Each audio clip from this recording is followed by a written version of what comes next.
here's where my beef is. Here's where the challenge is as a leader. My beef is that could you see it coming? What percentage of time that we get emotionally overwhelmed does it completely shock us or surprise us versus, man, I saw that coming a mile away and I'm still emotionally overwhelmed?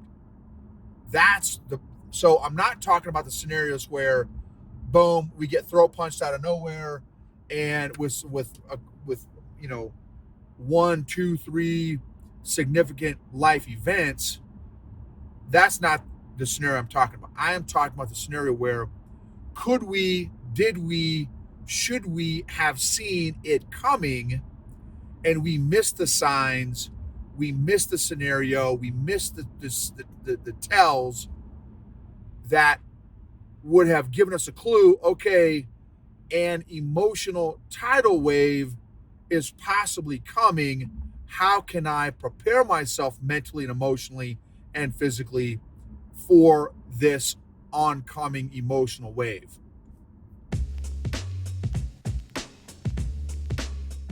Welcome to the EQ Gangster podcast, where you will learn practical tools to grow your mental and emotional health and intelligence to be the best version of yourself, both at work and at home. It is real, raw, and transformational.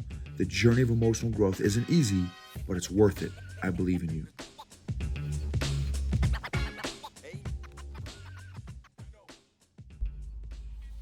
EQ Gangsters. So this episode is on emotional constipation, the concept of emotional constipation. So what do I mean by that?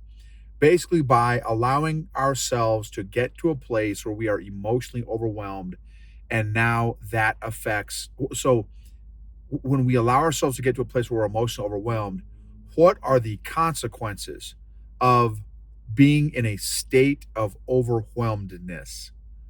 Think about it. That's a great exercise to do.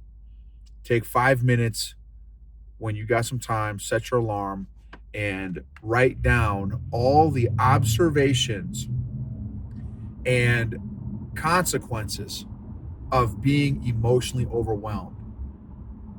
And then back that up, and next exercise is how did we allow ourselves to get to a place where we are emotionally overwhelmed, or not necessarily even allowed ourselves. Sometimes I would argue that there are some events that happen, obviously, that we are not planning for, preparing for, that hit us out of nowhere, throat punch us. And in also some cases, there can be multiple major significant emotional events that lead to, boom, getting to a place where we are redlining emotionally. So, and I have talked to recently 2 or 3 folks, clients that are in that spot currently. Heck, and I was there recently too, myself. And it just made me think, man, this dude is a phenomenal leader. And he is emotionally redlining right now, which is affecting his ability to make decisions, to make basic decisions, to make big decisions. When we allow ourselves to be in this emotional overwhelmed state, not that that's unnatural, or not that it's a bad thing to be in a spot where we are emotionally overwhelmed, because again, some of those things happen without notice and they're significant emotional events. Here's where my beef is. Here's where the challenge is as a leader. My beef is that could you see it coming? What percentage of time that we get emotionally overwhelmed does it completely shock us or surprise us versus, man, I saw that coming a mile away and I'm still emotionally overwhelmed? So I'm not talking about the scenarios where, boom, we get throat punched out of nowhere, and with 1, 2, 3 significant life events. That's not the scenario I'm talking about. I am talking about the scenario where could we, did we, should we have seen it coming and we missed the signs, we missed the scenario, we missed the tells that would have given us a clue, okay, an emotional tidal wave is possibly coming. How can I prepare myself mentally and emotionally and physically for this oncoming emotional wave?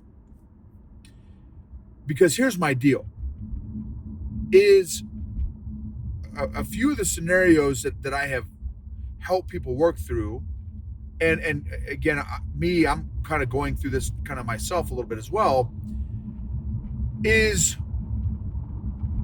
we're not doing a very good job at seeing the signs of, like, okay, when I've done an episode on that before, emotional forecasting. So we're not doing the emotional forecasting of what is coming, and therefore we miss all the signs and the tells of this oncoming emotional wave. And next thing you know, we're just getting crushed by these 10, 20, 30-foot emotional waves landing on our mental and emotional beaches and just getting the snot wrecked out of us. So, and not just that, but now that we are emotionally overwhelmed and emotionally triggered and emotionally hijacked, so we don't see the signs. Number two, now we're at emotional 10, and now we don't have the emotional tools, or we don't apply the emotional tools that enable us to learn how to surf these waves. We just keep getting beat down, which is and does have an effect on our ability to observe the world around us and therefore make smarter, more effective decisions. Another analogy is the spazzy white belt syndrome in jiu-jitsu, which is the point I make with them all the time.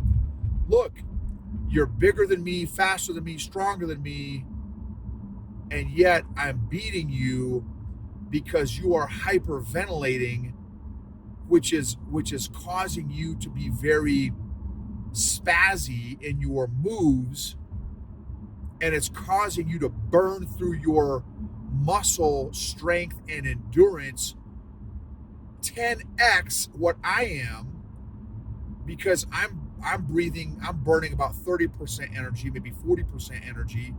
You're burning 80 to 90% energy.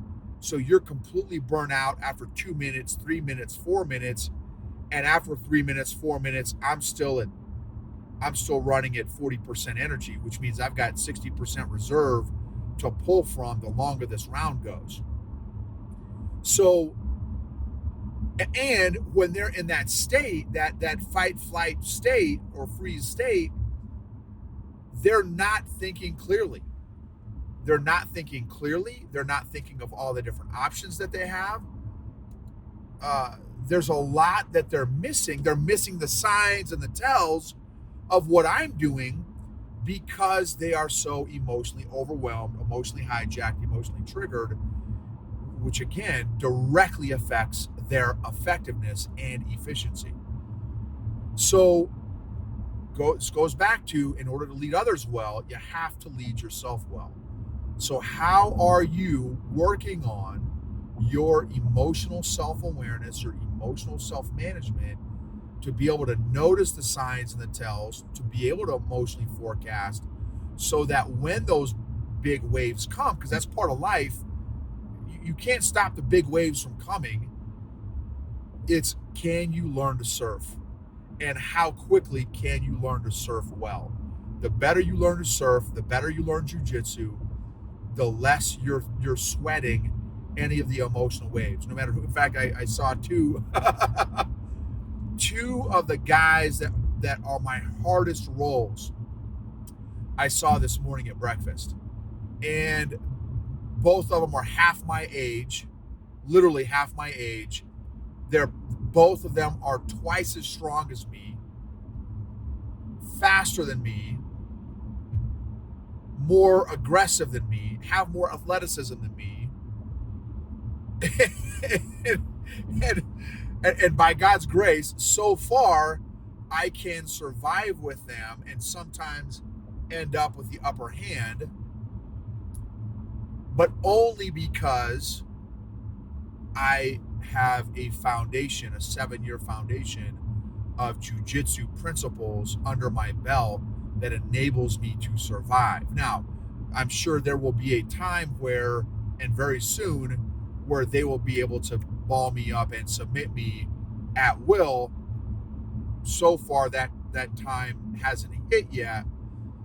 But even still, I still have some basic principles that will enable me to survive at least for a certain period of time until they catch me on a whatever, right? So my point is, how can we learn to roll with any opponent from an emotional perspective so that regardless of how big and strong my emotional opponent is, I have the tools to roll with whatever emotion, whatever size emotion, whatever intensity emotion, and whatever duration of the emotion comes. I've got the tools to handle myself with whatever may come, whatever life scenario, a death in the family, loss of a loved one, a job loss, financial challenges, health challenge, whatever it comes, right? Whatever life throws at us, so that I can be more effective, and then see the signs, see the tells, do some emotional forecasting, so that I don't get emotionally constipated, which affects everything else after that. It affects my decision making, affects results, affects outcomes, affects effectiveness, affects efficiencies, all kinds of stuff. And I'm seeing so many leaders without those emotional tools, or if they have those tools, they're not applying them in their life. And not just adults, teenagers also is I'm seeing that in teenagers as well. So learn to surf, learn to roll with any emotional opponent, learn to surf any emotional wave so that we're not freaking out, we're not overwhelmed, we're not stressed. Okay, it's depression, it's sadness, it's anger, it's frustration, it's disappointment, it's rejection, it's fear, it's whatever. Awesome. Let's roll. Let's surf. Let's do some discovery. Let's be curious. What can I learn about myself? What can I learn about others? What can I learn about God? What can I learn about people? What can I learn about leadership from this match, this grappling match, so to speak, that I'm going to be doing with this particular emotion? Lean into it. Don't run from it. Again, but learn some tools. And I've got episodes where I share all kinds of tools in different episodes on how to roll with opponents, so that you can see when an arm bar is coming, you can see when a rear naked choke is coming from an emotional perspective, and you're not freaking out when someone puts you in a rear naked choke the next time. You're not freaking out when somebody puts you in an emotional arm bar. You know what move you need to do, and you can roll calmly and have a much different experience in that significant emotional event, so that it does not overwhelm you and paralyze you and leave and render you ineffective, hopeless, or helpless. But you have tools that you can go through that wisely. So again, hope this helps. Thank you for sharing, subscribing, rating, reviewing. So grateful for you all. Emotionally healthy people help heal other people emotionally. Unaddressed emotions don't get better over time, they actually compound. So your emotional health and fitness, your emotional freedom is worth the emotional lifting, the emotional fitness that is necessary to earn and achieve that emotional freedom and emotional health and fitness.